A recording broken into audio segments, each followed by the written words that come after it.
જય શ્રી કૃષ્ણ। આજે આપણે બનાવીશું દાળ ઢોકળીમાં દાળ બાફી લીધી છે 1.5 વાટકી દાળ। એમાં મેં મીઠું, હળદર અને ટમેટું નાખીને બાફી લીધી છે। પછી એમાં મેં લીલા ધાણા તૈયાર કર્યા છે અને આદુ, મરચી, લીંબુ અને લીમડો તૈયાર કર્યો છે। સિંગદાણા બાફી લીધા છે અને ટમેટું ઉપરથી નાખવા લઈ લીધું છે અને સૂકા મસાલા ખડા અને કણક બાંધી લીધો છે ઢોકળી માટેનો।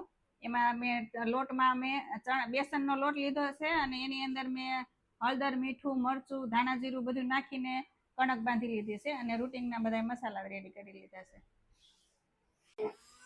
હવે આપણે દાળને ક્રશ કરી લઈશું। પછી આપણે એને તરવા મૂકી દઈશું। દાળ હવે મેં ઉકળવા મૂકી દીધી છે। એની અંદર હવે આપણે બધા મસાલા કરી લઈશું। ઉપરથી મેં ટમેટું નાખ્યું છે ને લીમડો ને આદુ ને મરચા ને ઈ ક્રશ કરીને લઈ લીધા છે ને સિંગદાણા,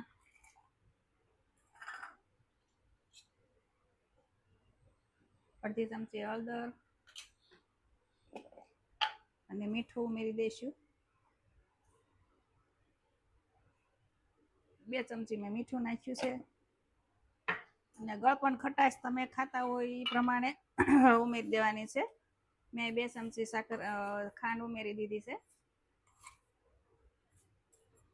દાળ ઢોકળીમાં આમના ખટાશ ને ગળપણ થોડું ચડિયાતું હોય ને તો વધારે ટેસ્ટી લાગે છે। હવે આપણે દાળને ઉકળવા દઈશું। દાળ ઉકળે ત્યાં સુધીમાં આપણે એની ઢોકળીનો કણક બાંધી લીધી છે તો એ વણીને આપણે તૈયાર કરી લઈશું।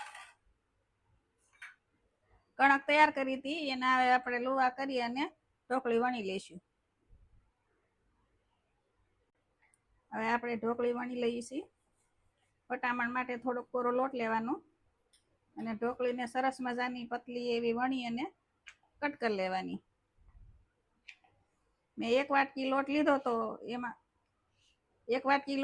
તો એમાં મેં અંદર બધા મસાલા નાખીને તૈયાર કરી લીધી। હવે આપણે નાની નાની ઢોકળી એમાંથી કટ કરી લઈશું।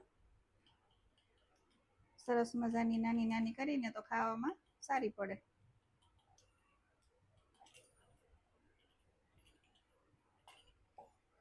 વટાવણમાં લોટ લઈને તો ઢોકળી છે ને એકબીજા સાથે ચોટે નહીં, નહીતર એકબીજા સાથે ચોટી જાય ને દાળ ઉકળે ત્યાર પછી જ આપણે ઢોકળીને નાખવાની છે। દાળ ઉકળે નહીં એ ઉકળા પહેલા નાખીને તો ઢોકળી ચોટી જાય છે। આપણે એક પ્લેટમાં તૈયાર કરી લઈશું। ઢોકળી વણીને તૈયાર થઈ ગઈ છે। હવે આપણે આમાં ઉમેરી દઈશું। હવે ધીમે ગેસે એને 10 મિનિટ સડવા દઈશું।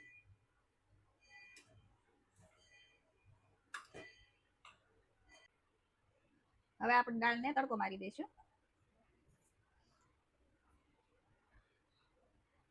2 ચમચી તેલ લીધું છે।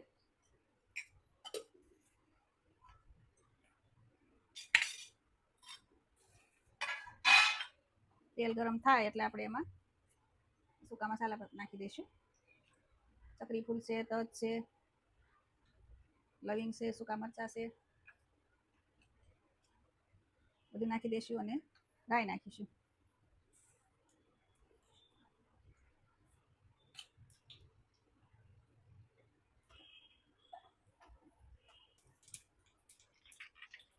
હવે આમાં જીરું નાખીશું। જીરું થઈ ગયું છે। હવે એમાં હિંગ નાખીશું, ગરમ મસાલો અને લાલ મરચું પાવડર। હવે એમાં વઘાર કરી દઈશું।